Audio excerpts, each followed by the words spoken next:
Okay. Om Mangalam Gurudevaya Devyam Matriksha Mangalam Mangalam Bhakta Brindevyo Sarvalokaya Mangalam Om Stapakaya Chidharmasya Sarvadharma Sarupine Avatar Varishtaya Ramakrishnaya Mangalam Om Guru Brahma Guru Vishnu Guru Deva Maheshwara Guru Deva Param Brahman Tasmai Shri Guru Namaha Om Sarashivasamarambam Shankaracharamajdamam Ashmarachaраprayantam Vande Gurum Paramparam Om Bhadrakali Namo Nityam Saraswati Namo Namaha Veda Vedanga Vedanta Vidyasthana Evacha Sri Ganesha Sharad Guru Bhyo Namaha Hari Om Jai Ma Jai Ma. So continuing our classes on the Devi Gita from the Srimad Devi Bhagavatam. Again, some of you are joining us after a long time. We took almost a 2-year break from in these courses in this class. Last week we started again on last Wednesday, and we're using primarily the translation by C. Mackenzie Brown, and I would suggest this translation because it has very nice commentary and notes. Scholarly notes are also there. It can be very helpful. I use them extensively when I'm my own study. So let's see where we were. Let me go. So I'll read the verses that we read last week, that we discussed last week. So the topic being discussed is essentially Maya, right? In the beginning, the Divine Mother mentions Maya as one of her intrinsic qualities. From this quality, she creates this world. She creates the world, and that's a big statement of this chapter. It's called actually how it can be described as the Divine Mother as the cause of the universal of the world's manifestation. She is the cause, substance, the essence of this world, and the cause of this world. She creates this world. She describes it through her agency of some internal Shakti called Maya. She described many different names, different ways of understanding Maya as understood by various traditions, different schools of Vedanta, schools of Tantra and Shaivism. And then she ended by describing the view of Advaita Vedanta, that that Maya is described as the great ignorance. And kind of using this definition, she's continuing to describe Maya using the language of Advaita Vedanta. And so this verse, um, uh, and hold on, oops, do a share. I didn't do a share. Oops, that's not right.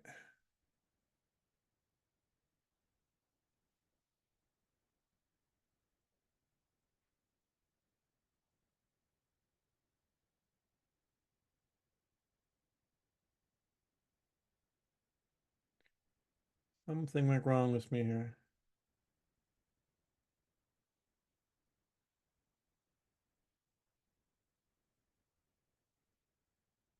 Okay.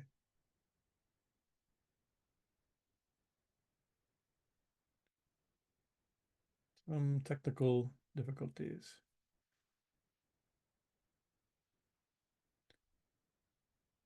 I have to ask, can you see me on your screen? Okay, just me on the, okay, kind of a strange connection. No, I'm just trying to figure out, I think it's all right. I have two people, although I have on the speaker. I don't know what this view is. I think Rich is pinned somehow. Try clicking the name. Okay. Sorry. Today's been one of those days. Okay, share.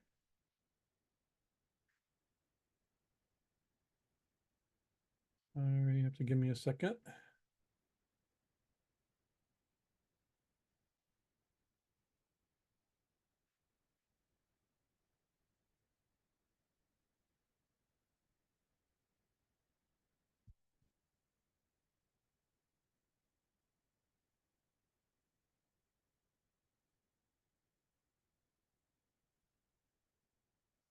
Okay.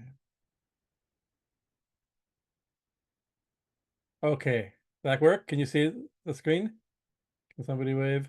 Okay, sorry. Please forgive me. I was working on the on this program. I had to download the program to read these slides. At my a minute before we opened. So please forgive me. I'm a little behind on things. So what do we have? Such are the various names found in the Vedic and other scriptures. These are describing Maya.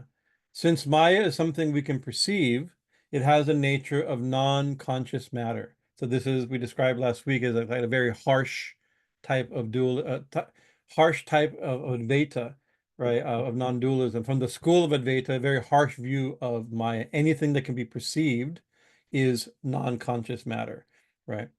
It has a nature of non-conscious matter. Since knowledge destroys it, it is not truly existent. And the next verse. Consciousness is not something we can perceive. What we perceive is indeed not non-conscious. The term was used for consciousness in these verses, just to remind you, is Chaitanya, Chit, and Saṃvid generally. And for unconsciousness is Jada, means inert, dead matter, non-conscious matter. And it's our thinking running to get ready for to get this, trying to get on time, trying to get everything up on time. The thought came to mind, I keep using this, it's a harsh version of Advaita. In an interesting way, it's also a very harsh Dvaita. This view of Advaita has it's based upon a very strong dualistic idea between the seer and the seen, right? Where the seer, where one is absolutely real and the other one is absolutely unreal. Right. So it's interesting trying to justify a one single consciousness. It creates a radical other, even though it denies that other ultimate existence. Anyway, this was my rushing over here idea, thought in my mind. Consciousness is not something we can perceive. What we perceive is indeed non-conscious. Consciousness is self-luminous. Nothing else illumines it. We spent a lot of time discussing this. There's nothing that can illuminate consciousness. Conscious self is the illuminating principle. We gave the example, a famous example of the 10th man, right? The person counting and not noticing the counter, right? Anything that can be counted is an object, right? Never the subject. And it's very hard to notice the subject, right? We can't, because the subject is rare. It's actually, in this school of Vedanta, the subject is never an object of consciousness. It can never be objectified, right? It does not even illuminate itself, right? For that would lead to the fallacy of infinite regress, right? If we're conscious of our consciousnness, right? Then what we're conscious of is an object, and the one that's conscious is the only conscious. Anyways, it will be repeated in a verse from tonight. As an agent and the object acted upon are distinct entities, so consciousness itself, like a lamp, while shining brightly, illuminates what is other than itself. Know this, O mountain. Right. So this is the main points that were discussed last week. For thus I have demonstrated that consciousness belonging to my own nature is eternal. So this is the argument that consciousness itself is belonging to her own nature. She's identifying with consciousness. And the Vedic schools are personal consciousness and the consciousness and our consciousness, our definition, our symptom or definition, our essential nature is consciousness. And Brahman's essential nature is consciousness. So in Advaita, an identification is made between our consciousness and Brahman as Atman as consciousness and Brahman as consciousness. And between the two, what is the difference? There's only consciousness. There can't be more than one consciousness according to the school. Therefore, leading to the conclusion and perhaps a profound realization that I am Aham Brahmasmi, I am Brahman itself, or Brahman is think of the different Mahavakyas. Brahman is consciousness, I am Brahman, right? And since I am consciousness, I am Brahman. Here, the Divine Mother is identifying these opening verses at the beginning of this chapter. She identifies she is a Brahman of the Upanishads. She is a Brahman mentioned in the Upanishads, right? And so if consciousness is Brahman, and she is also Brahman, so she is conscious. This is I have demonstrated that consciousness belonging to my own nature, her essential nature is consciousness, is eternal. This is the main point in these 3-4 verses that we'll talk tonight, is that the nature of consciousness is that it's eternal, that it does not, and we mentioned last week also what's meant by sat and asat in the Vedantic lexicon, right? Real and unreal, or existent and non-existent, right? It's a very specialized definition, right? Something that is real is something that existed. Shankaracharya, I believe, in his introduction to the Brahma Sutra, gives this definition, defining how he uses the term, and this is how it's usually used in Advaitic and in classical Advaita. Something that existed in the past, exists now, and exists in the future. That is sat. That's what's called real or existing, right? We can imagine. I mean, we could just define it differently. Something that exists at present, that can be seen, experienced, and held to exist at present. That is real, right? Like we can have, this coffee, this teacup is real, right? But this tea, by Shankaracharya's definition, this teacup is not absolutely real. It seems real, provincially real, right? But it's not actually real because it did not exist a few years ago, right? And knowing my carelessness and clumsiness, it probably won't exist a few months in the future as a glass, right? So it did not exist. It does not exist. It doesn't continuously. It's not unchanging, right? Eternal in that sense, right? So in that sense, it's not real. So real, it means that which exists in the past, present, and future. And also another definition is that nothing can destroy it, right? And in these opening verses, let me find here her opening thing.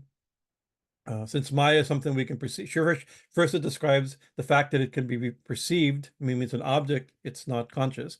But then, since knowledge destroys it, right, Maya can be destroyed by knowledge, by correct knowledge. Therefore, it is not truly existent, right? It is maybe it existed forever in the past, but since knowledge can destroy it, it's not real also in that sense. It's not sat in that sense. So the term sat asat is being used in a very specific way. It is eternal. It's nityatvam siddha samvit. So consciousness, samvit, is eternal. That is and it's being part of my nature. She's established her definition. Now she continues to use another example. One is that the difference between conscious subject and object. Now about eternality, she'll give a very famous example. It's very much focused on in classical Vedantic texts. Classical Vedanta is to be a school of Vedanta. Primarily the school of Vedanta are in analyzing the Upanishads, right? So it's always based, Vedantic ideas and concepts have to be based upon the Upanishads. The purpose of the Vedantic schools partially is to show that the way of interpreting the Upanishads in a way where the Upanishads are not contradictory and are true in the classical sense. So this is tonight's verse 15. Jāgrat-svapna-suṣuptyādau dṛśyasya vyabhicārataḥ saṃvido vyabhicārasya nā'nubhūto'sti karhichit. Let me get my verse here. We're on verse 15.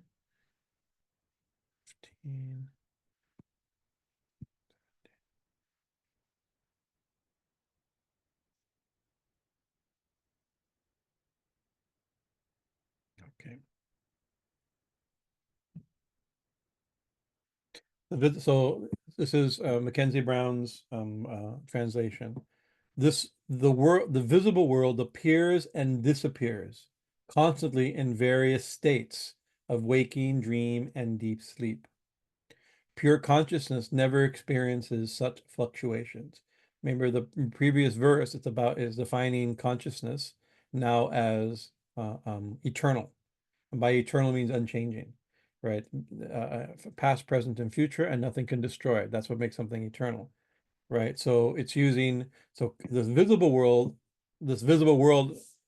besides the fact that it's visible, right? And therefore seen, therefore a subject, I mean an object can't be real by this definition, isn't real, and it's unconscious and therefore not real, right? But also this visible world comes and goes. It appears and disappears, right? And therefore it cannot be considered real, sat in that definition. The physical world we see, right? The visible world, dṛśyasya, again, using that, anything can be seen, changes. The fact that it's constantly appearing and disappearing. Okay, okay, you say, oh, the physical world doesn't appear and disappear, right? The physical world's always here. Maybe it's changing over time, but the world itself doesn't disappear.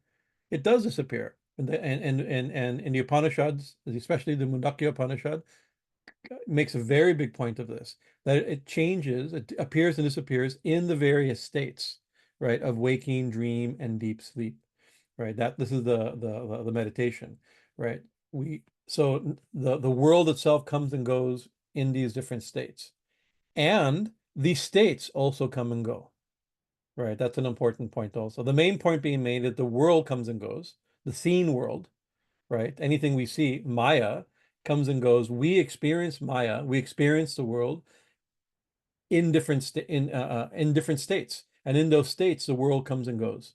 Right now, I'm seeing this. I'm seeing you, and I'm seeing this room and the computer and my coffee and like this, right? In the waking state, right?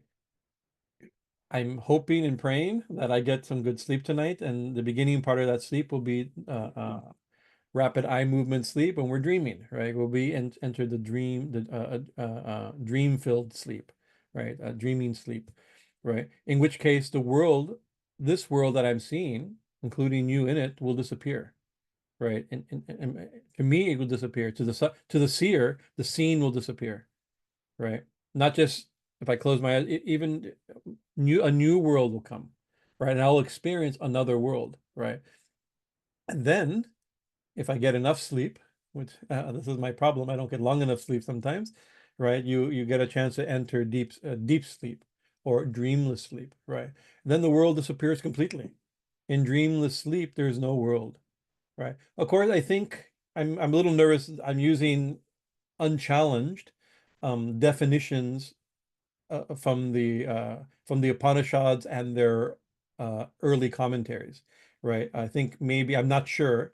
Maybe now in modern psychology, even in deep sleep, there may be some, there whether this definition of seeing nothing at all during deep sleep, but this is whether or not that's universally accepted now, that I don't know. I don't know enough about it, but this is how it's been understood in ancient times.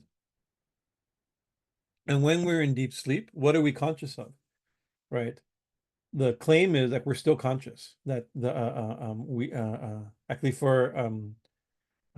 we're still conscious even in deep sleep, but we're conscious of nothing, right? We're conscious of unconsciousness, right? And so the fact that we can wake up, this is I'll tell you, Shankaracharya and Sureshacharya, his commentators that commented on Shankaracharya, they make this point. Then we wake up, we think, we'll ask, I get asked here in the morning, Ananda will ask me, how did you sleep? Guruji, how did you sleep? And usually it's not enough, or I'm still asleep, or I make some comment like this, But actually we could say, oh, I slept okay, right? I slept fine, right? How do we know we slept fine? Of course, the fact that maybe we mean we woke up, so that means we slept okay. And that's a good night's sleep is the night when we wake up. But usually, even we are conscious of unconsciousness. This is the claim. And the yogis and the Vedantic scholars have analyzed how they remember, how they know they slept deeply without dreams, right? Not just a symptom of somebody seeing us sleeping without dreams, right? But we seem to be conscious of nothing, right? And therefore, deep sleep is also a state of consciousness, right? So the visible world we see disappears when we close our eyes and sleep. A new world is created in dream that also is temporary and disappears again, right? And then when we go into deep sleep, it disappears completely, at least to our consciousness. It disappears completely, right, into deep sleep. Then it says, pure consciousness never experiences such fluctuations. Back to the previous verse, it says,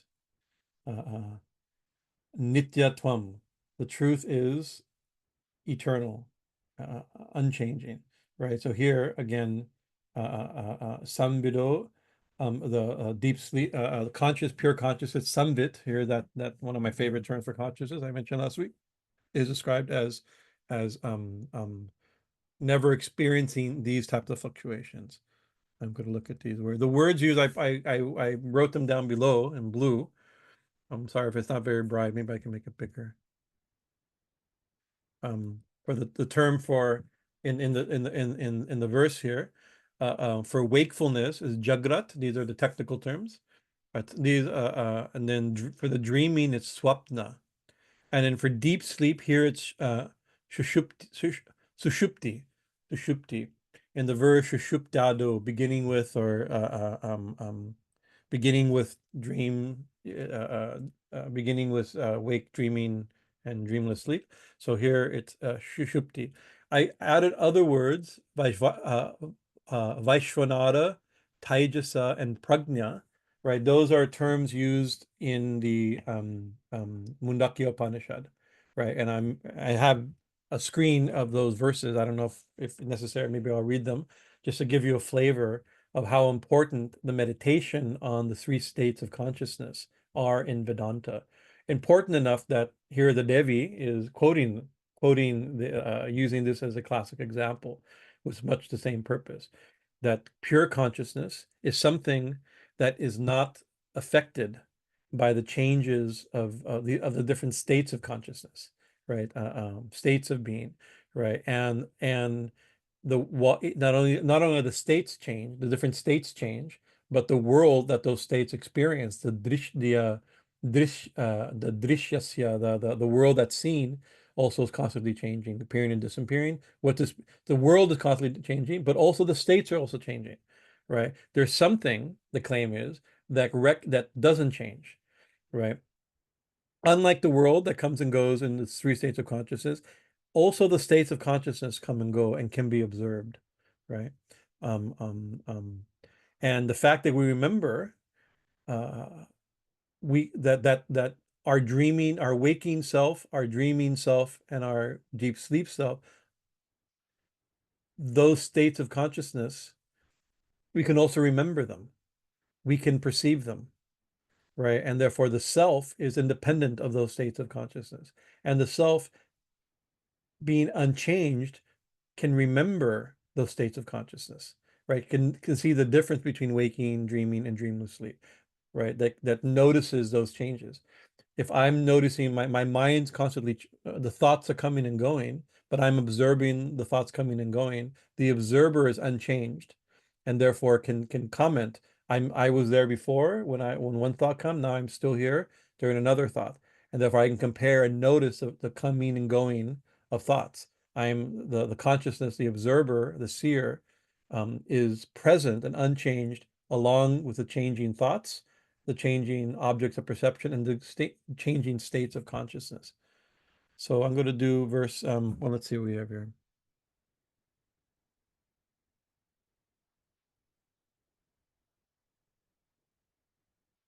I'll do, this is a little bit of a messy, I don't know if you can see it. Even I can't see it. I need to shrink it a little bit so it fits on my screen. Just for references, the Sanskrit verses, these are the Mundakya Upanishad is a short Upanishad. I think I don't have the full thing in front of me. I just copied a few verses for my references. It's about I think 16 verses or something, 13 or 16 verses, something like that. And it's primarily about the symbol Om.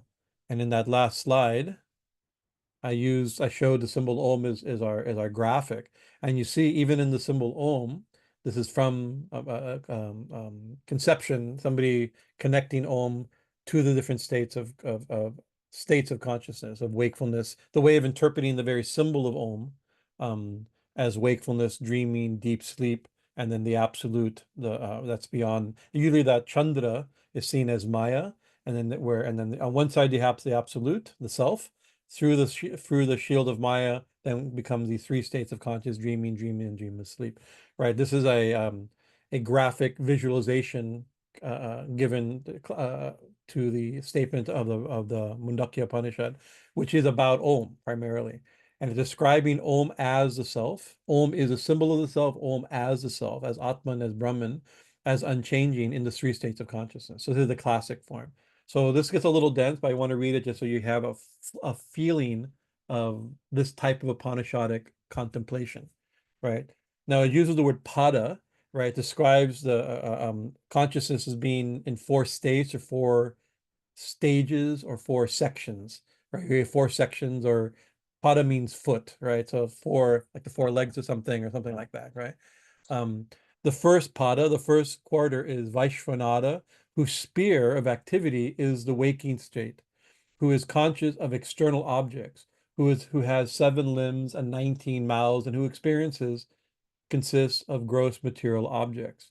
These 7 limbs and 19 mouths is in the commentaries describing like the five organs of 5 senses, and the organs of the senses, like describing each one of them, describing how we see the world. So in the waking world, we're conscious of external objects through the various senses. There's a fancy way of technical way of saying senses, right? The second quarter, right, is Taijasa, whose sphere of activity is the dream world, the dream, who is conscious of internal objects, who has 7 limbs and 19 mouths, and who experiences the subtle objects. So it was in the waking world, was our external senses. We're conscious of the external objects, and external world and gross objects. In dream, with a different set of internal senses that are technically listed in the commentaries, we see internal objects, right? The objects of our dream, nobody else sees them. They're only in our own consciousness. They're in our own mind, not in other people's minds, right? Generally. And we see subtle objects, right? Uh, uh, then it says, the way it's worded, I'm going to skip in the third quarter. I'm going to skip one sentence and go back. Oops.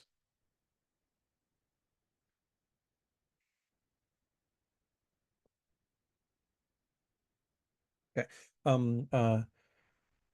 The third quarter is prajna, whose sphere is deep sleep, in whom all experiences become unified and undifferentiated, who is verily a mass of conscious entire, who is full of bliss, who experiences bliss, and who is a path leading to the knowledge of the other 2 states.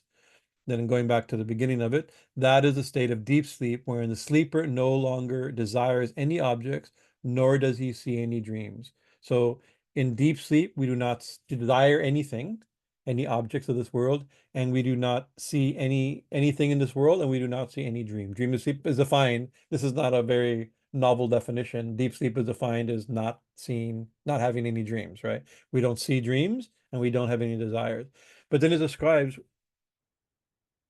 all other experience become unified and undifferentiated.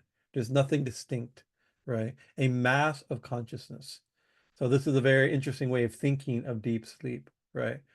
Who is full of bliss and who experiences bliss, right? So in this state, we're actually experiencing bliss. This is the claim of the Upanishads. And Shankaracharya's Guru Gaudapada, Govindapada, and Gaudapada. Gaudapada, I think, wrote an important text, really bringing this importance out about the nature of deep sleep. In deep sleep, we're blissful because we have nothing blocking. I mean, we have no objects of consciousness. The only object is bliss, right? And in that bliss, we become renewed. And therefore, when we come from deep sleep, it's a type of samadhi. It's listed as a type of samadhi. In deep sleep, we come out refreshed.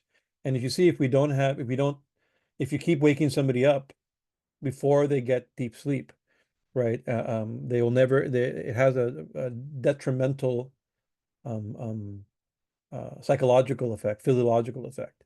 This is one of the reasons why now people with sleep apnea and things like that who don't stay asleep long enough to go into dreamless sleep don't wake up, even though they've slept the whole night, more or less, right? The fact that they haven't had a chance to go into dreamless sleep, they don't get refreshed. The mind is not. It said by touching the self, by touching bliss, one becomes refreshed.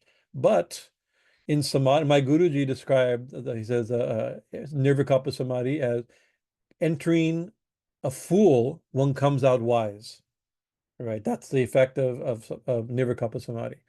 In deep sleep, entering a fool, one exits a fool, right? No new knowledge is gained because we're unconscious. We're also in the darkness of unconsciousness, right? We experience the bliss of the self, but we don't, because we're not conscious, right? In that time, our consciousness is not awake.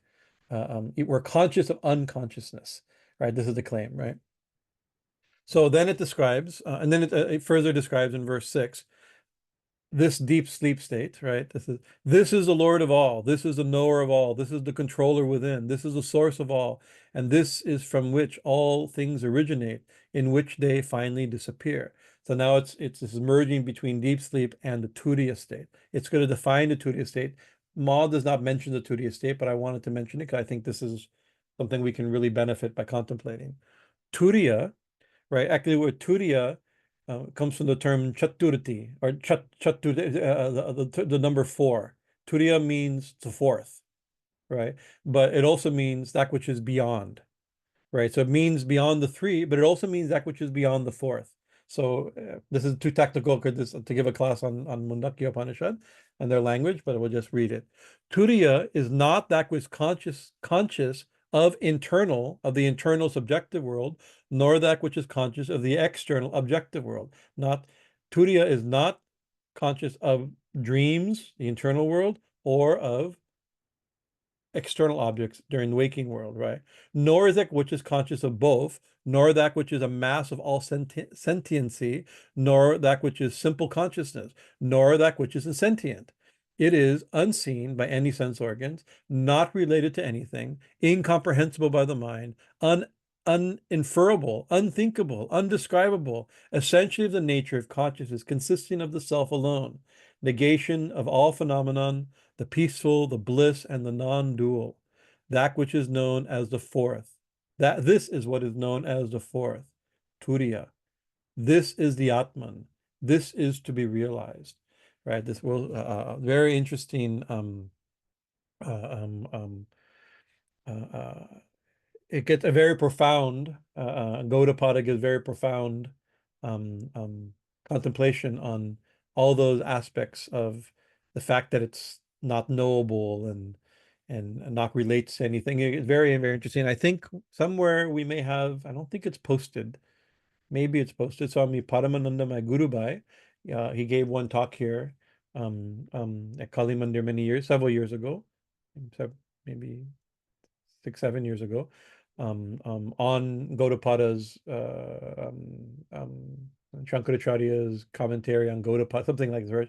I mean, exactly, but on these verses where the radical subtlety and otherness of the self and non-descriptive quality of the self was contemplated.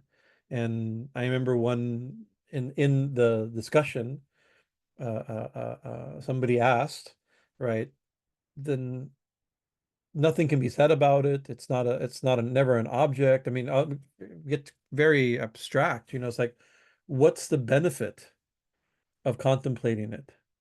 Right. And then I remember Swamiji got a little soft and he says, it's described as wonderful. Right. So even though it's not experience and you can't describe it, still it is wonderful. Right. And so these verses, I think, may hint at some quality beyond just being eternal and the subject, right, will be discussed. So the visible world appears and disappears constantly in the various states of waking, dream, and deep sleep. Pure consciousness never experiences this fluctuation. Pure consciousness here in I can't say popular Advaita, but think of the Advaita of like Ramana Maharishi, right? It was like an approachable way of thinking of Advaita, to know the knower who's asking the question, this type of self-inquiry and things like that.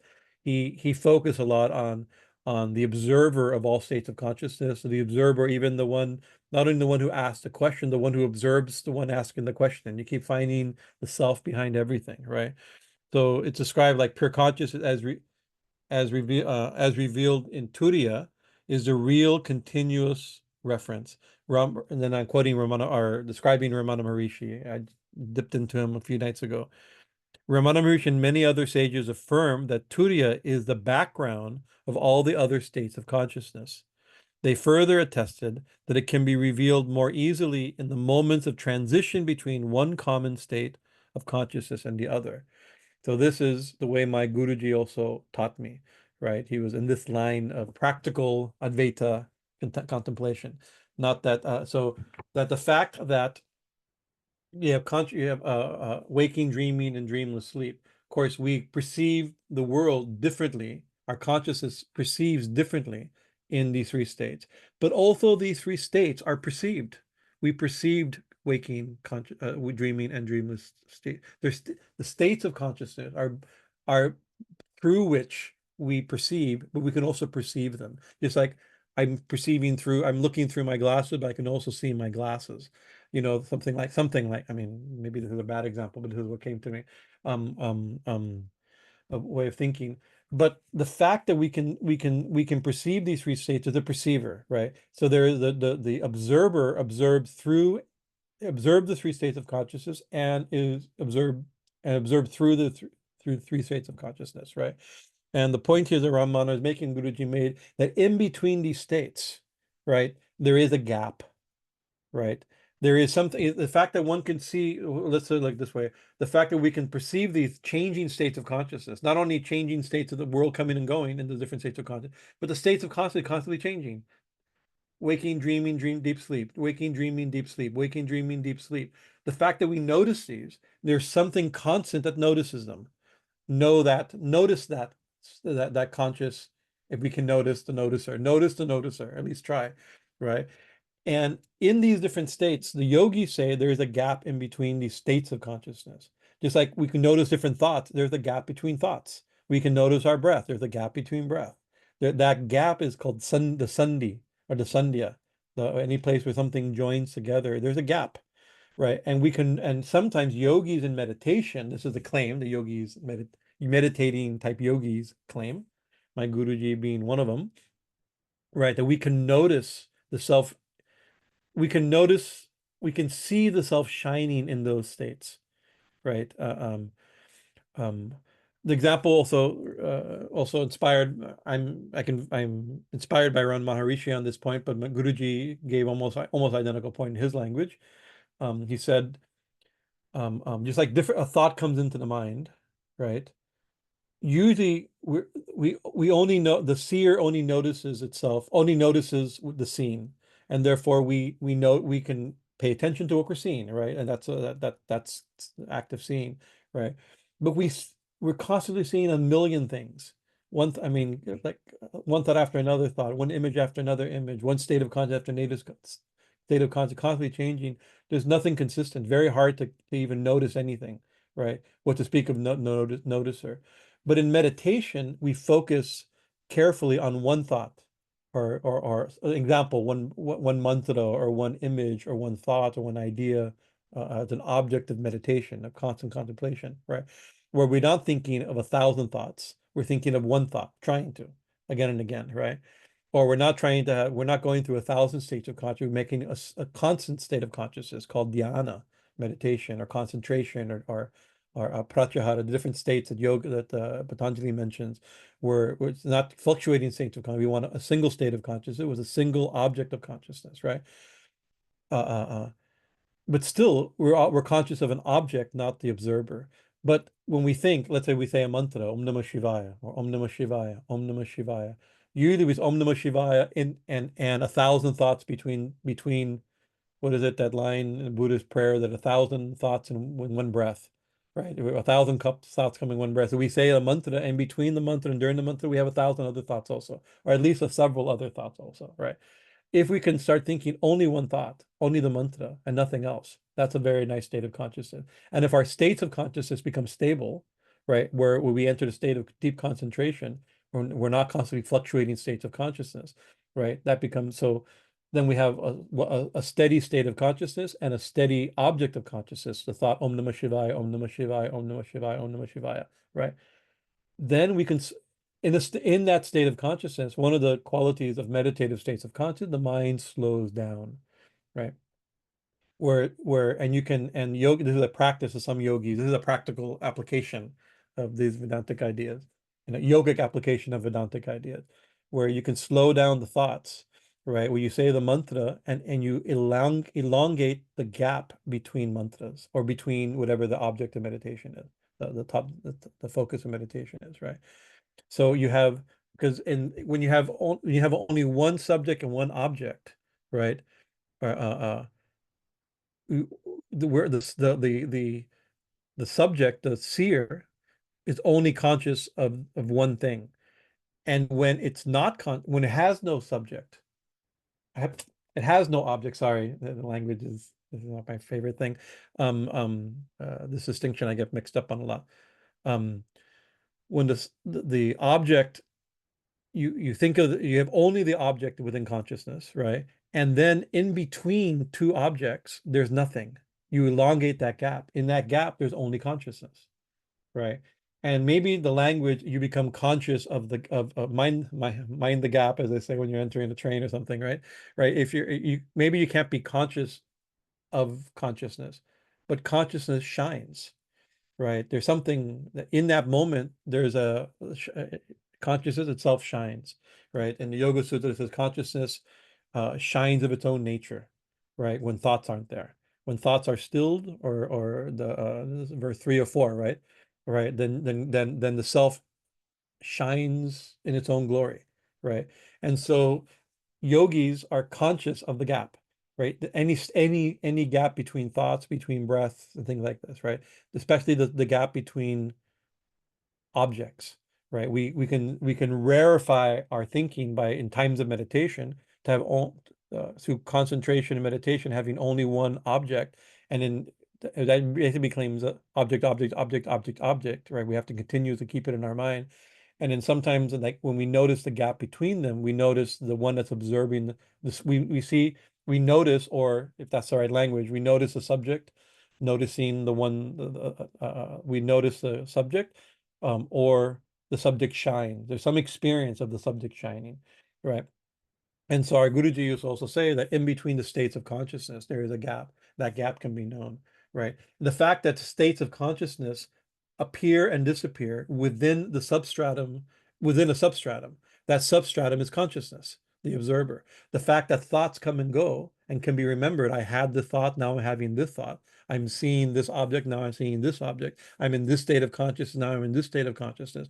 There's a substratum that proves, or is evidence of a substratum, the self, the unchanging observer of the changing. That's the zinger to the point here. It's an unchanging observer of the changing, right? And in between this objects, right, sometimes what will shine is the observer, right? Maybe we would say, describe it as an object. We make an object of the subject.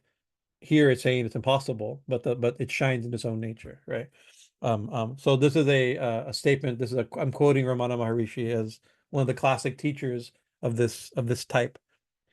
For the agyani, the ignorant person, the non-realized person, an ignorant human being, agyani, the standard of reality is the waking state, right? We judge everything, and we wake up from a dream. Oh, it was just a dream, right? I was a king in my dream, or I had a child in my dream, or I had a death, somebody die. I saw a loved person die in my dream. Wake up, oh, thank God it was only a dream, or damn it, it was only a dream, right? Because we judge every state by the waking state.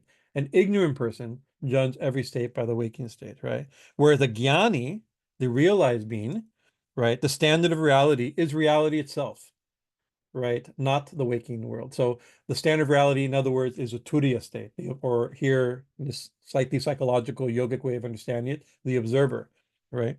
Right. This reality of pure consciousness is eternal by its nature, and therefore subsists equally during what you call waking, dreaming, and sleep. right? So we judge the three states of consciousness and all the content of that consciousness from the unchanging observer, from the self, right?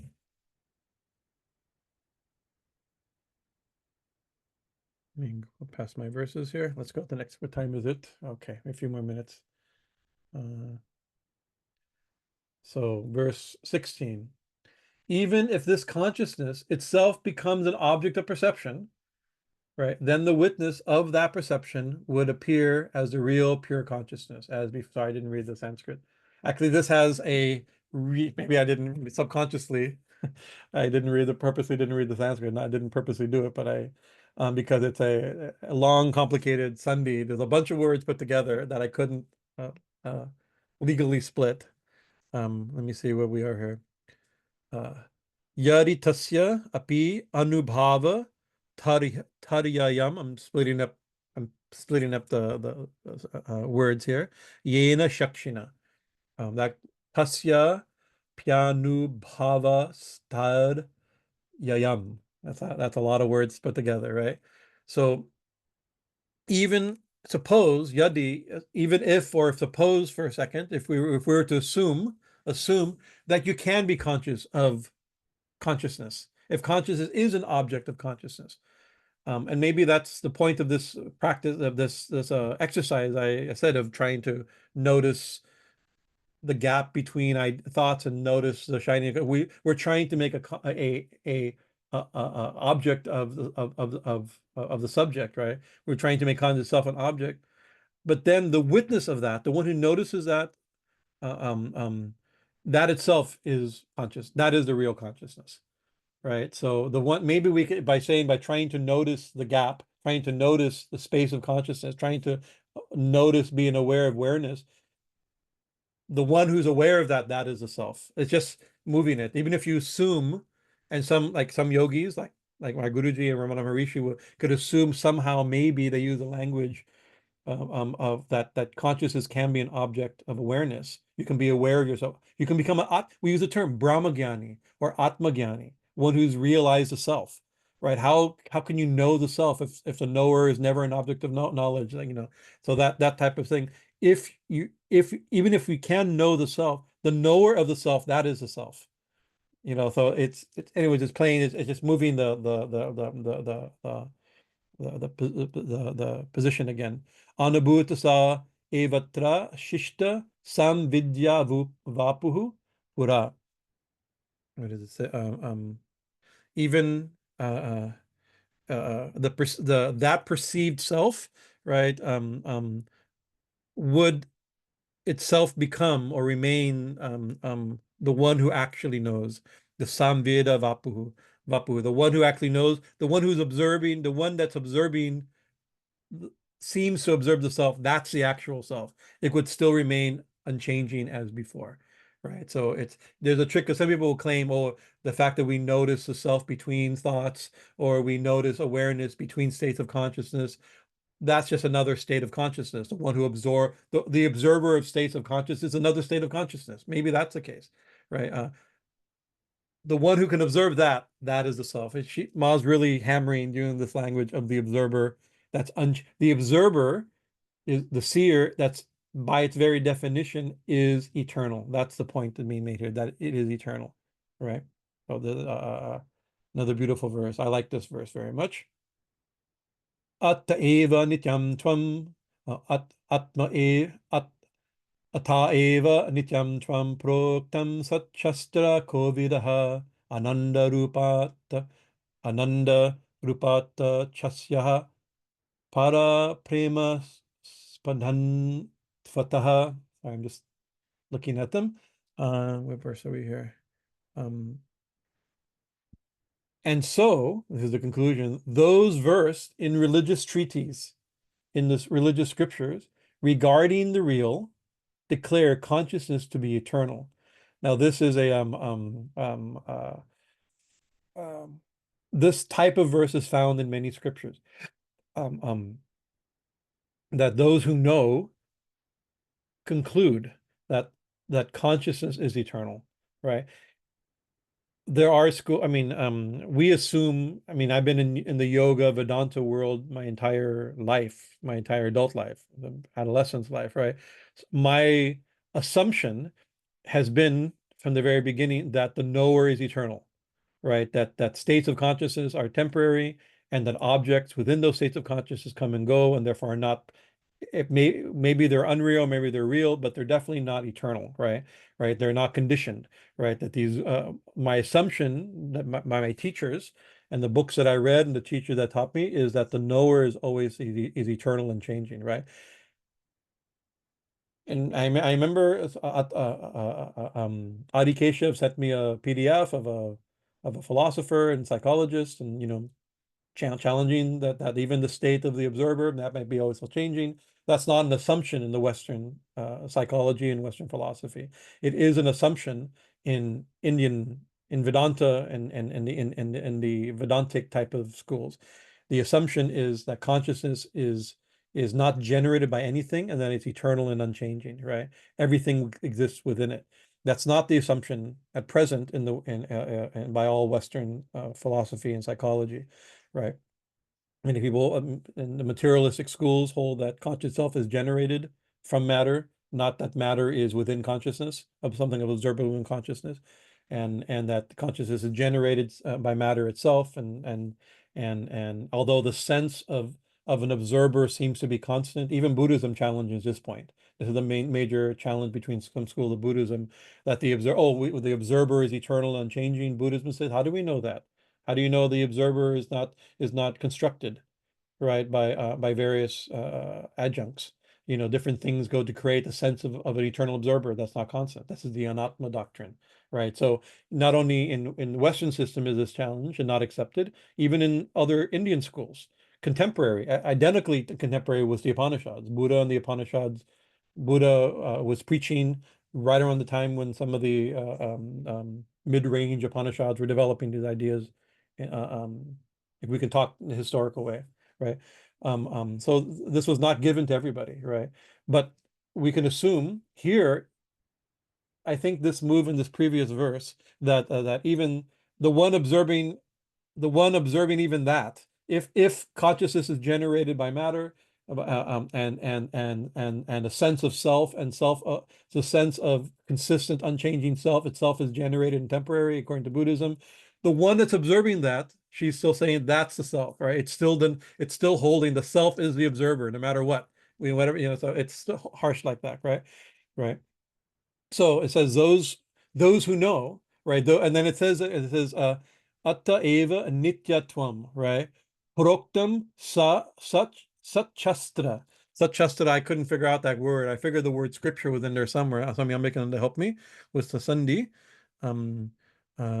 Satchastra becomes satchastra. Satchastra means it could be has two meanings, and I've different translations. Satyananda's translation, Swami Bhajanananda Thakur disciples translation interpret the word a little differently, right? But here it says the scriptures, the Shastra, dealing with dealing with the nature of existence or the truth, conclude that the consciousness is eternal, right?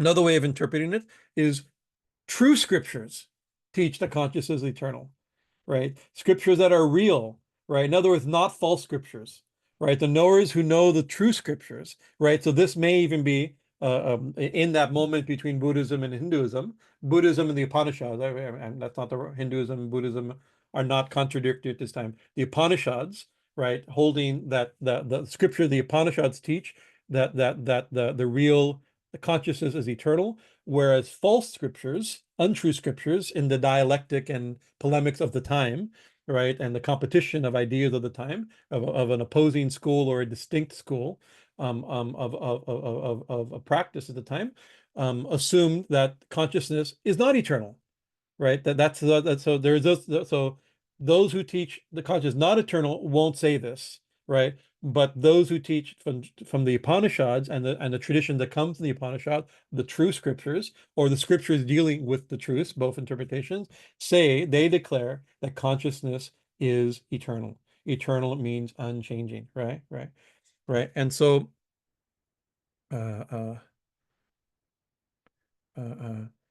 So although we've described this kind of we described it as harsh Vedanta or harsh ontology of a radical distinction between Brahman and Maya, right? Between consciousness, the Devi as consciousness, the self as consciousness, and the observed, and everything observed is temporary, everything observed is unconscious. This kind of harsh distinction, right?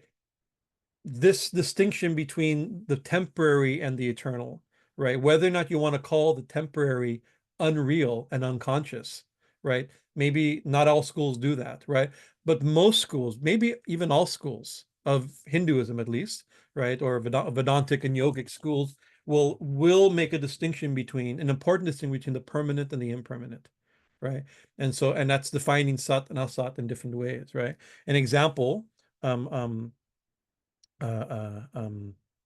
what's the verse here? I have the Gita verse, Bhagavad Gita, verse 216. If you want to look it up, I didn't make a flight of it. I'm sorry, I didn't have time. I was rushed today, due to a dental appointment of all things.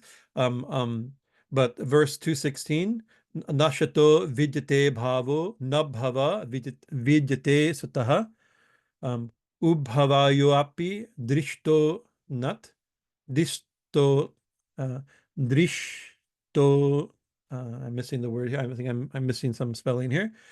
Tattva darshabihi. I copied and pasted. I didn't copy the whole verse. Sorry, but I'll give the translation of. So the term is nasato, right? Asat, right? Asat. There's a difference between asat and sat, right? So you could say between untruth and truth. You could also describe it as, if sat, that definition of that which is changing, unchanging is sat, and changing is asat. Or so you can say between the transient and the eternal, between also the real and the unreal.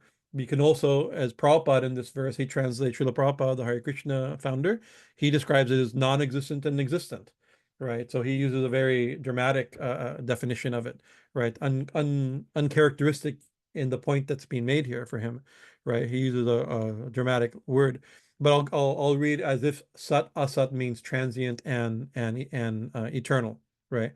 Of the asat, of the transient, there is no endurance, right? And of the eternal, of sat, or the real, right, there is no cessation. That's the definition. The same definition is given that the Devi gives here, right? We'll get out of this for a second here. We go back to the thing as I'm discussing this verse. Of the transient, there is no endurance. Of the eternal, there is no cessation, right? Or of the unreal, there is no endurance. Of the real, there is no cessation. Or the way Prabhupada, he translated as the non-existent, there is no endurance. Of the existent, there is no cessation. So that's a very clear definition, right? Right. This has been observed. Then it goes on, right? This has been observed by studying this has been observed by and concluded by the seers of truth, the those who have seen the truth, those who know the truth, right? Understood the truth by after studying the nature of both, right? And so this can be, we can also do that. We can also be seers of truth, right? By studying the nature of temporary and permanent objects, right? And in Prabhupada's glossing of these terms, he says non-existent, the asat, he's referring to the body. So the body is temporary, right, and observable and changing, right? And the soul here, he translates the sat as the eternal, the existent, the real, but also the soul. So here we can take it, whatever the self means and Maya means, we can take it very simply and psychologically, meditatively, personally.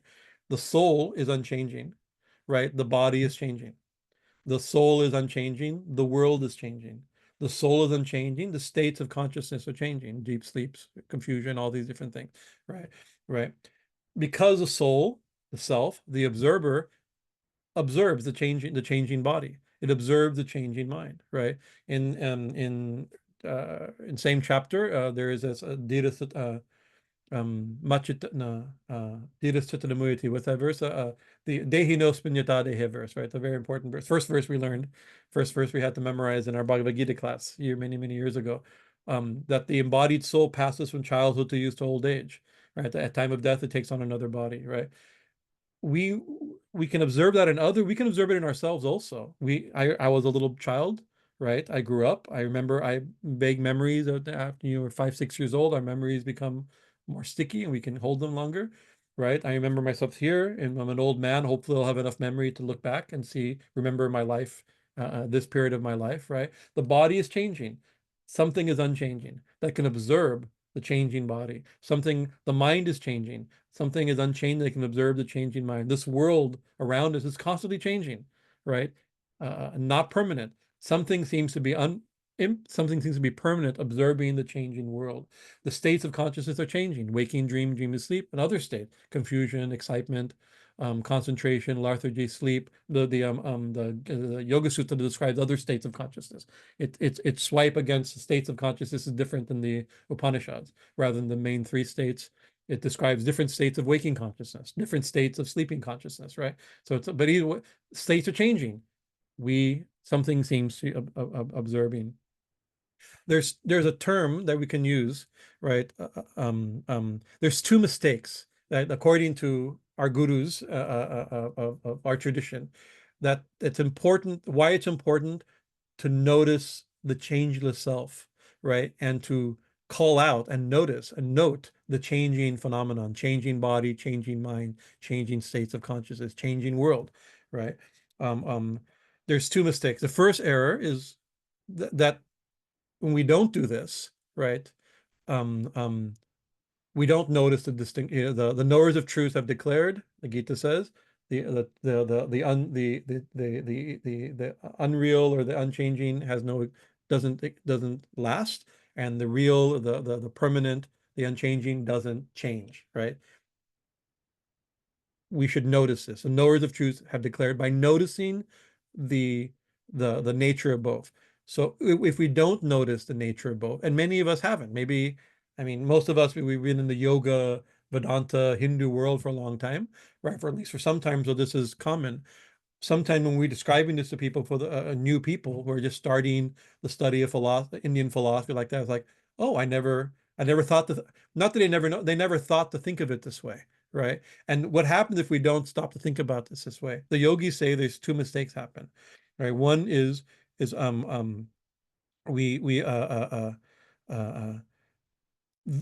what is what is real, and therefore what is eternal, the Atman, becomes something very far away from us. We have no sense of the eternal self, right? And maybe we don't care about that, but for some, in some schools of Hinduism, including ours, for the most part, all of our various, whatever our school of Hinduisms are, our schools of Hinduisms are, right? We're obsessed with the self, the eternal self, right? If we don't notice it, that sense, the intuition, the sense of self will get lost, right? And the second, right, is that the palpability of the unreal changing world is taken to be absolute and real, right? And then we, in our ignorance, we are pinning our hopes and desires and aspirations and concentrations on on an unreal, in that definition, changing temporary world, will lead to suffering, right? And so there's a Sanskrit terms for these. One is the first mistake, losing the self, right? A sambhavana. A sambhavana, it means it's an impossible concept. It's impossible to understand this, right? And the other is viparita bhavana. Viparita bhavana means the truth is exact opposite.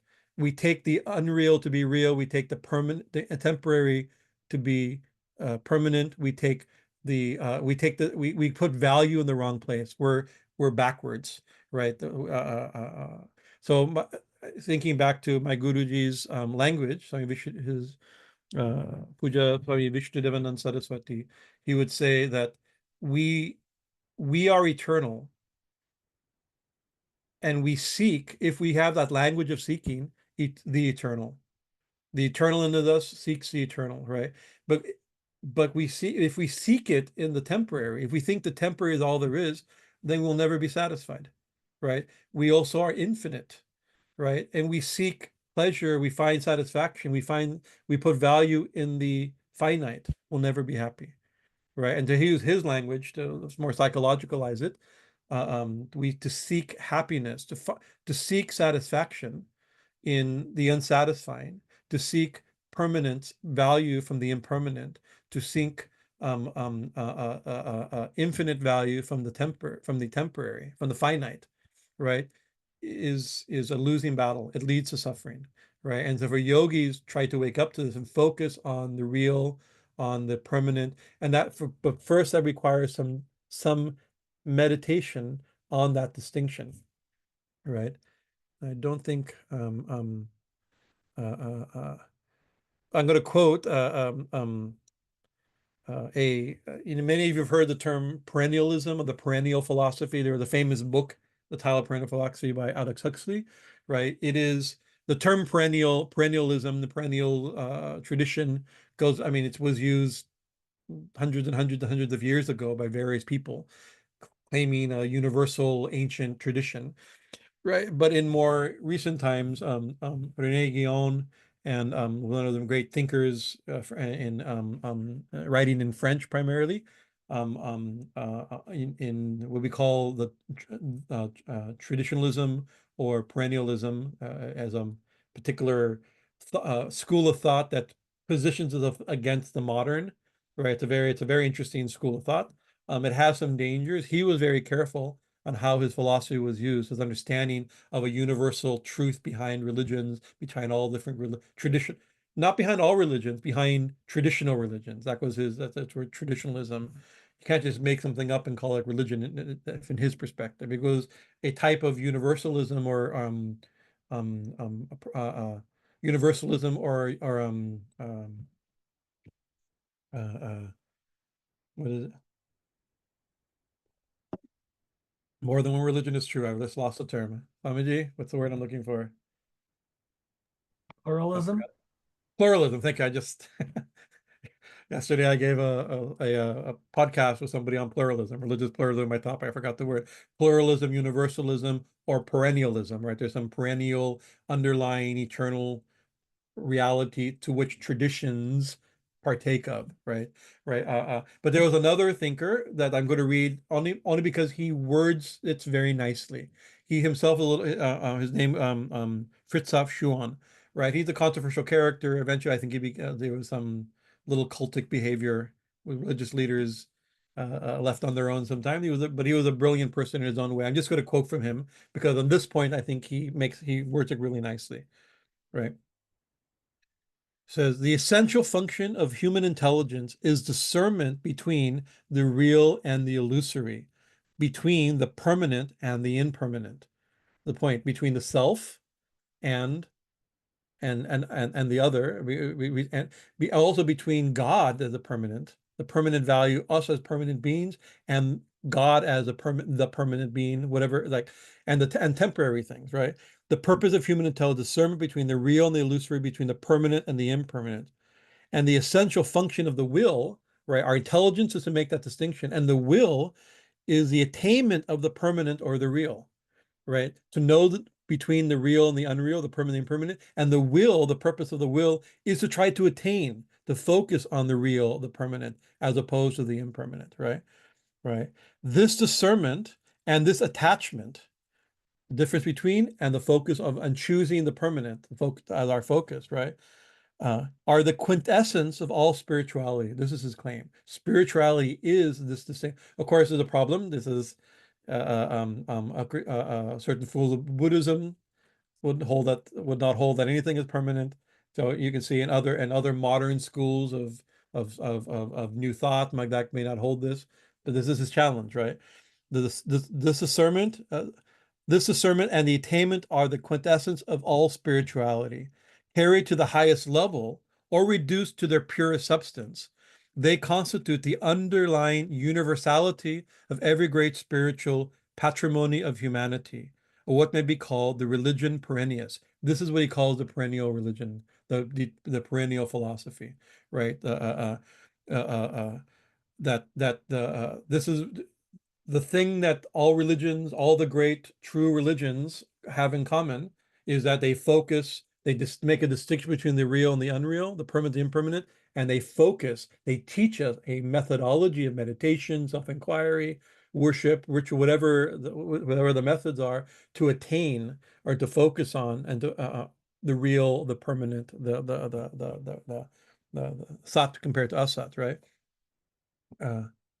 This and nothing else is the religion of the sages. This is a big statement, right? I don't like these absolute statements, but this is his statement, right?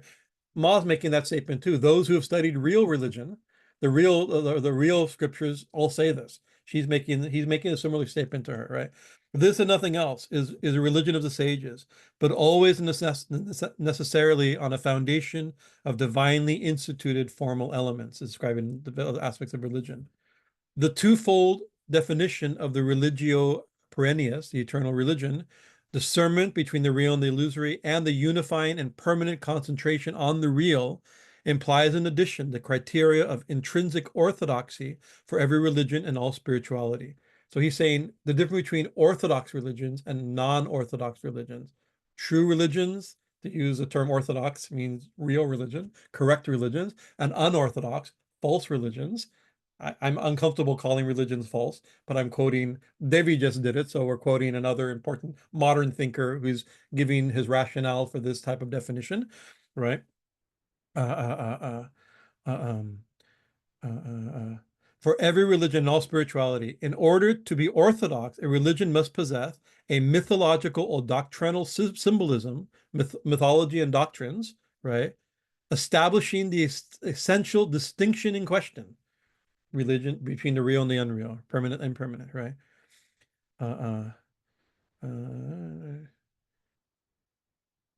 And must offer a way that secures both the perfection of concentration and also its continuity, a way to concentrate on the real, right? In other words, a religion is orthodox on conditions that it offers a sufficient, if not always exhaustive, idea of the absolute and the relative, absolute and the relative, and therewith an idea of their reciprocal relationship, and also a spiritual activity that is contemplative in nature and effectual as concerns the ultimate destiny. It is notorious that heteroorthodoxies, false religions, as is his claim, right, always tend to adulterate either of these two ideas, right? Either the idea of divine principle or the manner of attainment of it. They offer either a worldly or profane, or if you like, humanistic counterfeit religion, not making the eternal the object of religion, right? Or else a mysticism with the content of nothing more but ego and its illusions, right? So our spiritual practices are about our ego rather than about finding the self, and not making a clear distinction, a clear object of meditation, object of the goal of the permanent. So this is I'm just using this to let me go back to our verse because it's getting late. 8:21 end here. Right. And so those verses in true religious treaties regarding the real, declare consciousness to be eternal, right? And then there's a verse, we'll pick up this next week. Well, the second half of this work we'll pick up next week. Its nature, that real, why, like Paramananda said, why do it? He says it's wonderful, right? Its nature is bliss, right? The self, the real, the purpose, why all this? Its nature is bliss, for it is the object of supreme love, right? Ananda rupa, its nature is bliss, and it says prema, para prema, right? Its object is supreme love, right? Bliss and love is not only the object of the spiritual search, but it's the nature of the self that's searching, right? To use the language, my Guruji wrote a poem. He wrote many things and a lot of poems, right? But in 1976 in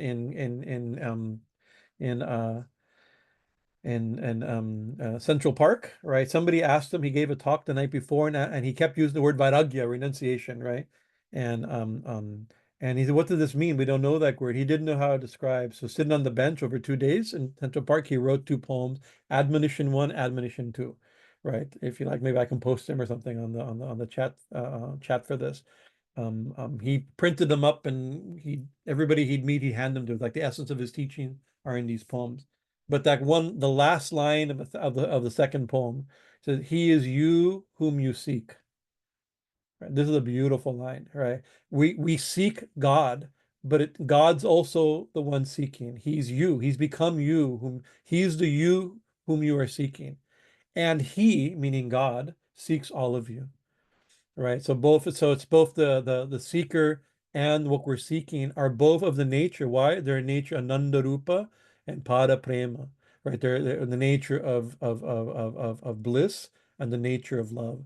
She's going to give in the next verse rationale on why the self is by nature love and bliss. If you're using our own psychology of what we analyze who we really, not only who we are, unchanging witness consciousness, right? Witnessing every state of consciousness and every changing thing, but what intrinsic to that consciousness is bliss and is love, right? And love for self, love of the self, right? So that will be next week's discussion. So thank you for your kind attention. We're finally getting going a little again. Are there any questions or comments? Let me get out of this. Hariom. If not, that means we eat sooner. But if so, please. Oh, Krishna Kshetra. Krishna Chaitra. Thank you so very much, Jaima. Really wonderful discussion. I do have a question regarding pretty much the last section of the discussion today. And I wanted to ask if the nature of the self, the Atma is Ananda Rupa, what is the initial cause or the ontology for us to fall under the three gunas into Maya and into samsara? If the nature is pure bliss, then this kind of goes back to our previous class on parinamavad, that from the self manifests the many. But for the majority of us, especially in that did not grow up with Vedanta or the jnana that could allow us to understand things more thoroughly, we're just in a ball of illusion and suffering, and thrown around by the whims of the three gunas. So and I know from the last class you mentioned we don't think of Mahamaya as like a real thing, Mahamaya ki jai at the end of the pranams, but at the same time, it's hard not to question and inquire the initial cause. If there's cause and effect, karma, what's the initial impetus for us to be thrown into this pit of Maya and illusion and darkness and war and infighting and all this stuff? Yeah. So recognizing that sometimes the spiritual search comes from recognizing that we're not that we're not happy, we're not satisfied. Krishna says, coming into this world, experiencing this world of suffering, search for me, right? So the fact that if we're fully satisfied with the world as it is and our world it is, great, we bow to you. Like those who are fully satisfied, either you're self-realized or wonderfully deluded. Srila Prabhupada made a comment: 2 types of people are satisfied, right? The fool and the saint and the fool, right? Are the type of people who are happy with this world, right? Those who have attained the goal or those who are quite happy in their foolishness. Both are fine, great, right? But it often starts this idea there seems to be something lacking, right? That we don't have. If we want knowledge, we're in ignorance. If we want love, we don't have love. If we want to be if selflessness is our goal, we're selfish. We can come up with all kinds of ways of understanding the problem, right? Whatever our self-understood problem is. And according to what our school, sometimes it's just a school of thought the one that the snake that bites us first, right? The way we conceptualize our sense of lack or a sense of that causes an aspiration for more, for greater, right? So sometimes it's ideas like, oh, the problem is ignorance, right? We've somehow know that we've fallen into ignorance, therefore the solution is knowledge, right? Or if the problem is selfishness, right? Therefore the solution is dedication and service and love, so the devotional traditions will use that language, right? Or sometimes the problem is sin, right? In which case the solution is forgiveness, right? So you can see how different religions and different traditions may vocalize or understand ways of understanding the problem, right? Maybe there's different problems. Some people's problems is selfishness, other people's ignorance, other people's sin, right? So the medicine needs to be different, right? So, but somehow or another, many schools would think, many people think, many, including most schools of Hinduism, start with the idea that we're not in our perfect situation. We need to aspire for, search for, call out for, to attain liberation, salvation, divine union, divine connection, enlightenment, Kavalya. Yoga uses the Sankhya Kavalya, um, um, uh, uh, samadhi, and things like this, right? Whatever our idea goal is, right? But how do we get here? How do we get to the problem, right? So that's not an easy thing to answer, right? The Devi herself, she's a certain is going to say this. She does it by Maya, right? That's not an answer. It is an answer, right? But this is what she's trying to say, and she'll describe that how she creates this world and all the souls in this world, which are only herself in aspects of herself as consciousness. But like we have, she describes it. He'll describe it soon enough, right? As latent karmas from our previous unlimited previous existences. Those karmas need to fructify. So again, a world is created, and again, different bodies are created, and here we go, right? But the question is, who is this, right? And so how did we fall? How did we, so we could say, oh, we fell from in the garden, our great ancestor, great ancestor, mythologically or biologically, disobeyed, and that led to a flaw that has been inherited by us. That's a very powerful mythic understanding of the intrinsic brokenness that we experience and how can that be fixed, right? It can be fixed by an act of grace in some religion. That's by an act of grace and accepting that act of grace and sacrifice, right? But in Hinduism, generally, it's due to, at least here in these verses, due to ignorance. So how did ignorance first start, right? So, and who's ignorant, right? You're saying, like us who are in this world of Maya and then they're bound by the three gunas, right? It's like we quote this a lot. I mean, in the Ramakrishna tradition, this is an example. Something I'm beginning to quote reminds me of this a lot, of a conversation that I had by Swami Turiyananda at that time, not yet Turiyananda, with Sri Ramakrishna, where a song was being described, I think, or sung, that something, the purport is like that everything is the play of the Divine Mother, right? This whole world is the play of the Divine Mother, right? And something like that. I may be getting it wrong. Correct me if I get the song wrong, Swamiji. But then the Turiyananda makes a comment that her play is our death. We seem to be suffering, right? She's playing this whole world, but we're suffering, right? That's not an answer, right? In a certain sense like that. And then Sri Ramakrishna said, "And who are you again?" You should ask yourself who you are, who you are, right? If this is the play of the Divine Mother, she's the one also playing as you, right? So whatever the cause, it's her doing it, right? But her as you and as you are quite unsatisfied. So how do we justify her as us being so unsatisfied? So my Guruji, the way he worded it, he says, we don't know the cause, but we know Vedanta and yoga may not be able to give you a satisfactory answer of how the primary ignorance first came, right? Or why she chose to be this way, or something like this, right? We thought beyond a mythological story, we fell from this, or we did this and got kicked out of this, or something like that, right? That's a story. It's not a really clear answer, right? He says we don't know the cause, right? But we know the solution. We know the way out. So the way he said, I remember Guruji, I was very bad at math. I didn't like math examples, but he used a math example, right? 1 + 1 = 2. I go, uh-oh, here we go. Even that I get nervous with. Like, okay, okay, that's fine. 1 + 1 = 2. 2 + 2 = 4. 4 × 3, right? Even though I got like 12, right? 4 × 3 = 12. 12 is 12 minus 6. And he said 12 minus 6 = 10. There's some mistake somewhere along there. A mistake was made. And then you keep building your math systems on that, and your equations on that, and your computer program. You start building everything on somewhere along the line. Some mistake was made, right? We don't know where it was made, right? To find that answer, it may or may not be helpful.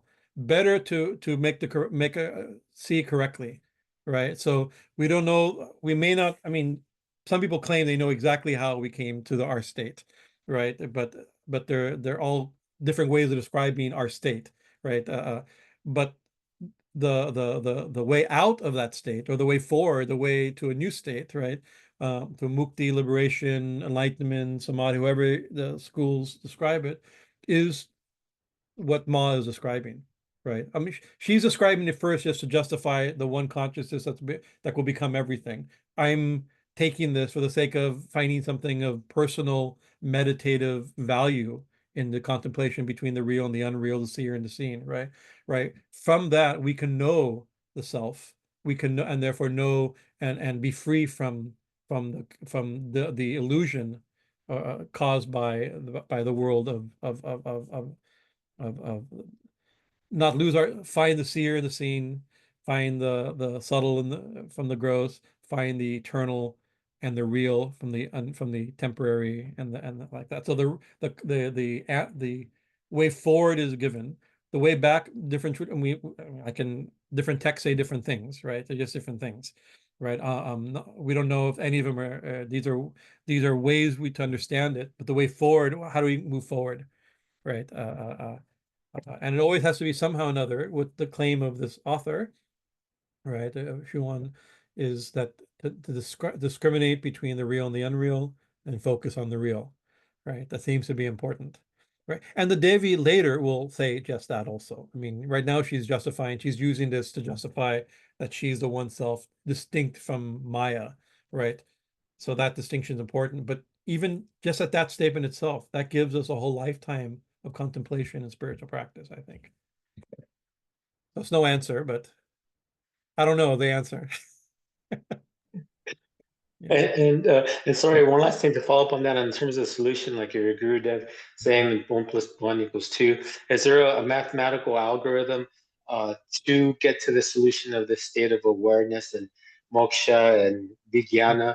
Like as opposed to, I know like you've taught us before that particular mantras, depending on the amount of syllables as 100,000 lakh times that. It's kind of like a formula. But did your Guruji or your Gurudev or did Rashi Ramakrishna Sri Sada Devi ever give a particular calculation for like, do this and once you hit this number, you're there? No, Swami Turiyananda, the same Swami later, he said that it's not certain amount of mantras does not get you the Divine Mother's grace, right? Because then that God's not something you can buy. I think even Tucker you can't buy him like he's not like an eggplant in the marketplace. You can pay so much for so much for an eggplant, where you can't do that with God, right? So then he says exactly, he's like no amount of sadhana gets you God, right? But without sadhana, you probably won't get God, right? Spiritual practice is what we need to do on this side of that experience, right? Right. But it also you can use it as an act of grace coming from above, or an act of grace. I mean, even the Upanishads make this line that there's a flash of grace from within when we get the aha moment, or it can be interpreted, or maybe it is an act of grace from the divine, or an act of grace from within, that the revelation, right? But so part of it, our spiritual practice often, right, is preparation, purification of the mind and heart, right? Through devotion and self-inquiry, whatever the practice, we purify the mind and heart, we clarify our consciousness, we make a distinction between the unreal and real. We have a viable way of focusing on that real, meditating on the nature of divine consciousness, nature of the self, nature of God, is profoundly purifying. You stare at the sun, your eyes are going to burn. You think of the divine, you're going to take on that. Those qualities are going to transform you, right? So spiritual practice is meant for purification of the manashuddhi. They say purification of mind and heart, right? And in the purified mind and heart, the way we use it in the devotional language, in the purified mind and heart, God stands self-revealed, right? In Vedanta, you could say in the purified mind and heart, the self is self-obvious. Swami Vivekananda, the discipleship lecture, he says, how long should it take to realize God, right? It's like if this room is dark, right? And I turn on the lights, it should be illuminated instantly. It shouldn't take 1,000 years. If the room could be dark 10,000 years and you turn on the light, it shouldn't take 10,000 years to light up a room. It could be in a second, right?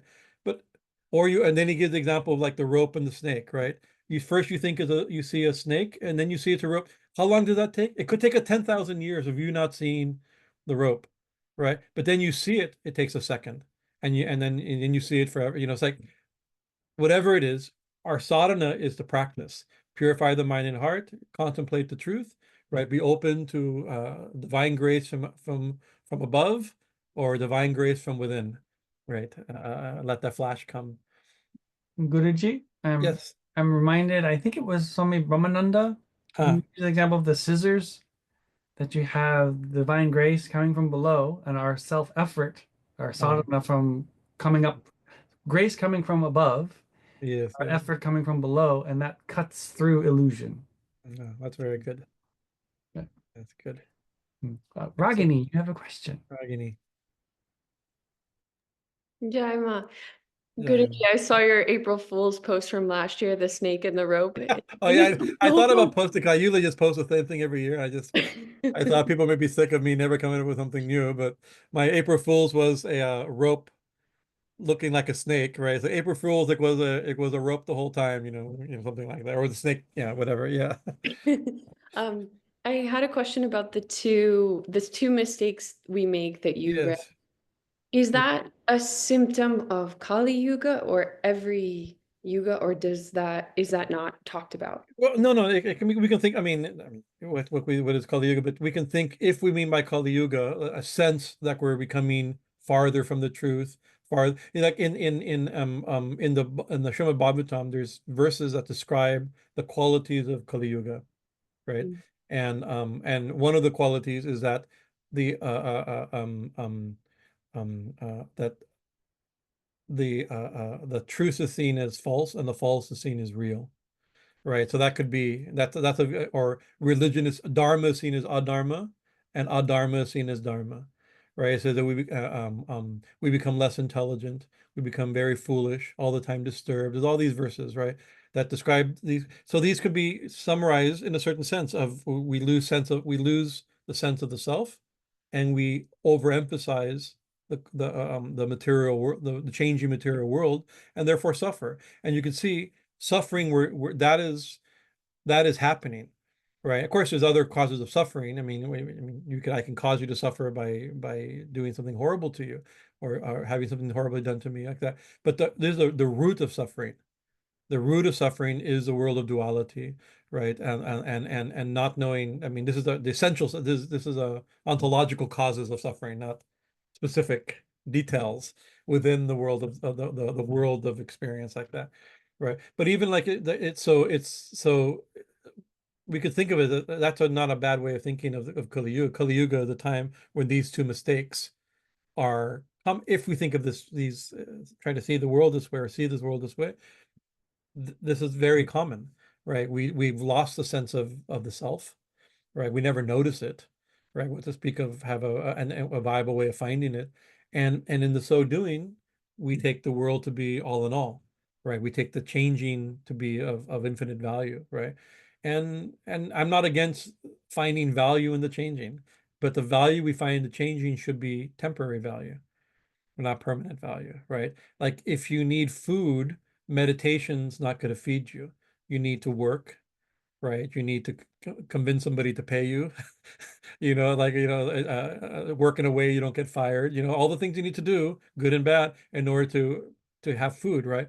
But you'll be hungry tomorrow, right? It's the temporary world will give only temporary results. Temporary actions only give only temporary results, right? So we lose. So the big fear of the world of samsara is that we spend our whole life just, in material pursuits, and another life passes that we haven't found. Like Sri Ramakrishna would not only another life passes, he'd cry every day at the end of the day. Another day has come and I haven't found you, right? He cried to Divine Mother, longing for her, right? Another day has passed, but we'll find ourselves. I mean, we hope we don't. Hope you don't. Any of you. We find ourselves at the end of life is still we have not come. We have not found you. I spent my life in the necessary duties and karmas in this world we have to do, right? But we put too much importance on them. We don't notice. We don't focus on the real, and we put undue importance on the unreal in that language, of course, that problematic language of the temporary, impermanent, like that, right? We bring, in my notes, it says, ignorant people bring upon themselves endless suffering and sorrow.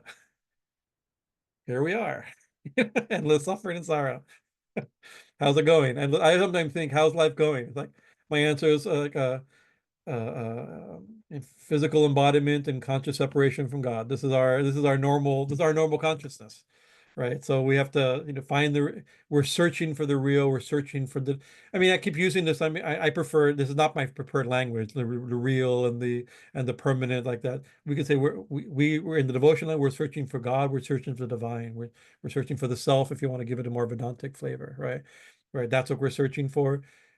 We find ourselves conscious of a million things, right? And in that we can lose. We're not conscious of the subtle thing, right? The one that's conscious, right? The one shine. So our Guruji used to say, he's the one looking through your eyes, right? And he's looking through everybody else's eyes too. The conscious one is the one we're searching for. We see everything, but not the seer, right? So it is a problem. This could be described if Kali Yuga is material consciousness rampant, and the loss of spiritual culture.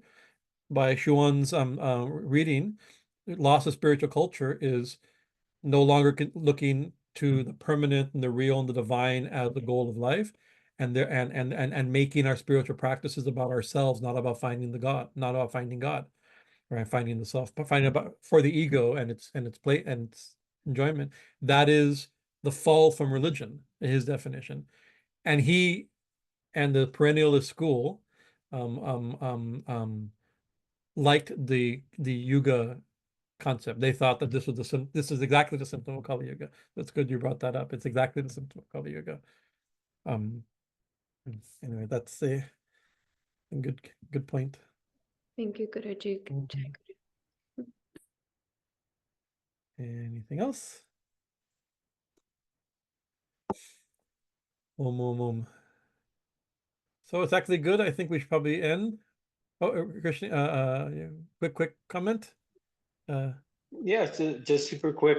Oh, Yeah. in a nutshell, question: if Mani Dweep, Ma's Mani Dweep, if in your tradition, Guruji tradition, Sri Ramakrishna, is that a real, again, problematic language place that we can aspire to go to, or? No, so when you get to Setrology, the goal, whatever the I imagine goal, or what your ultimate spiritual goal could be, enlightenment, could be liberation, could be the realization of the not self, and that there is no permanent being, that could, and the unreality of the self and the world. Whatever the goal, it could be salvation, it could be liberation from the world of birth and death, it could be merging into Brahman. There's all these different language. In the devotional theistic traditions, it's often eternal residence with God, right? In the highest heaven world, right? So the Vaishnavas, it's Vaikuntha or other or aspect or Gokul, like this. For Shaivites, that's Kailash.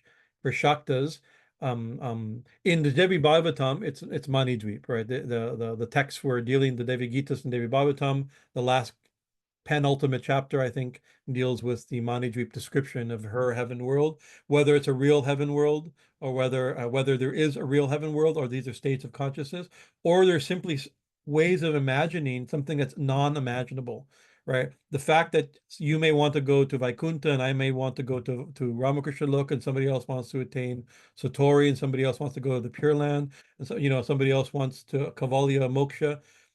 It could be whatever book they read first, or whatever teacher, whatever their family tradition is, or whatever, you know, whatever guru they first met or community they first met gave that language, and our natural inspiration and aspiration took on that form. We're searching for the beyond. Swami Padmananda, my guru, uses the term the beyond for his definition. He was even in his 80s, he's a mountaineer, right? And he says, so mountaineers and yogis have something in common. He said, we're searching for the beyond, right? So he was his language, that romantic idea of the one that's beyond anything, right? So I sometimes think that we shouldn't be, I mean, we should be really attached to our spiritual goals and do or die like that, but we should also have a little bit of humility about our spiritual goals, right? Because we're getting the details of our spiritual goals from our tradition, right? And it's not like we know anything about that world, right? And so when we get there, we get closer, we'll know what it's like, right? That's the thing. The closer we get, we'll know what it's really like, and we'll realize, oh, this is why saints and sages have described it this way. Or we may get to, if we attain some state of realization or attain a higher realm, or the supreme realm, or whatever that means, right? We may realize, wow, they were totally wrong. Yeah, like they had no idea what they were talking about. It's way better or way worse, whatever. You know, it's like we're aspiring for the mystery of the unknown, right? And and to, even if we have really distinct and detailed descriptions of that of the goal, right? We should always know that it's still a mystery, right? And that we have no idea, even if we use the word, oh, it's like this, I want this experience, I want to be a gopi was playing with Krishna, or something like this. I want to be Vishnu's bell, you know, whatever it is, right? Right. That's what we want now. When we get there, we'll know. When we realize there or get there, whatever that metaphor of traveling is there, of our attainment, will a Bob Marley song says, "He who feels it knows it." Right? When we get there, we'll know what it is. Yeah. But it's okay to have a very developed idea of it, because we have profound meditations, and the symbols of those meditations have been meditated up, have been given by saints. We believe in our traditions that the saints and rishis and yogis and saviors and prophets of the divine have given us ways to contemplate, to purify our conscience, to contemplate and to attain, to long for that goal, and to contemplate, meditate upon that goal. We should take those seriously, but with humility and openness to the mystery. Now, we don't know what we're talking about yet. We have faith that they knew what they were talking about. Yeah. Well, yeah, so we'll leave it there. So thank you for your kind attention. And so I'm thinking, actually, several devotees have mentioned that Thursday is better for people. I don't know if that's the case, right? Maybe if you could email me or text me or something like that, and who thinks if Thursday night is better than Wednesday night. Originally, we had Wednesday night. When we started Devi Gita classes, we were also doing another course for the seminary, and we met on Thursdays for that course, for the Hindu goddess class, right? And so we met on Wednesday for the Gita class, and then Thursdays for the seminary course. And so the seminary course, we're not in the middle of the seminary course right now. So maybe if it suits people, we can meet on Thursday. So we do it by the number. We try to please as many people as possible. So let me know if Thursday better, or if neither day is best. Then please let me know that also, that you're fine on either day, if that's the case. And so my idea that we do on Thursday, and then when we're doing a course, we'll just do the course on Thursday. It'd be hard for me to generate course material and the Devi Gita class at the same time. And then when the course is finished, we'll go back to Devi Gita. So we have unbroken satsangs and like that in between courses. We don't lose them. All right. Jai Sri Guru Maharaj Ji ki jai, Mahamayi ki jai, Swamiji Maharaj Ji ki jai, Ma Dakshineshwari Bhavatarani Dakshina Kali ki jai, Bhuvaneshwari Devi ki jai. This Saturday is Ram Navami, and we'll do Ram Nam and do a simple puja and do Ram Kirtan. If you please come if you're around, and bring a Ram song with you. Jai Sitaram. All right. Jai Ma, Jai Ma, Jai Ma. Let's get out of here so I can see people. Gallery. Jai Ma, Jai Ma. Kali Charan, we missed you. Are you feeling better? Yes, I had a strep throat, and on Oh. Saturday I like completely lost my voice. I like Yeah, you couldn't hear- sound. Yeah, I was like whispering on Saturday. It was crazy. You better be better by Saturday. We need you. Well, you think you'll be feeling better on how long does your I mean, I'm going to work, and I'm on antibiotics, okay, so we'll see. Yeah. Anyways, we hope to see you Okay. on Saturday if you can come. Okay, for We sure. need you. I'm looking forward to Hanuman Jayanti. And that's the following Saturday, right? Yeah, exactly. That's the And weekend. that we need because I can't. Sometime when there's not many of us, I have to sing like 10 chalisas. That one I'll definitely be at. I'm not sure if I'm available this Saturday yet because I might have some plans, but I'll definitely be there for Hanuman. Okay. If you come on Saturday, I encourage you to come on Saturday, even for a little bit. It's a good day. But actually, you come on Hanuman Jayanti, that's also a very fine day. So if we don't see you on Saturday, we'll see you on Hanuman Jayanti. That's fine. Yeah. Good. Okay. Jai Ma, Jai Ma. Hari Om. Okay.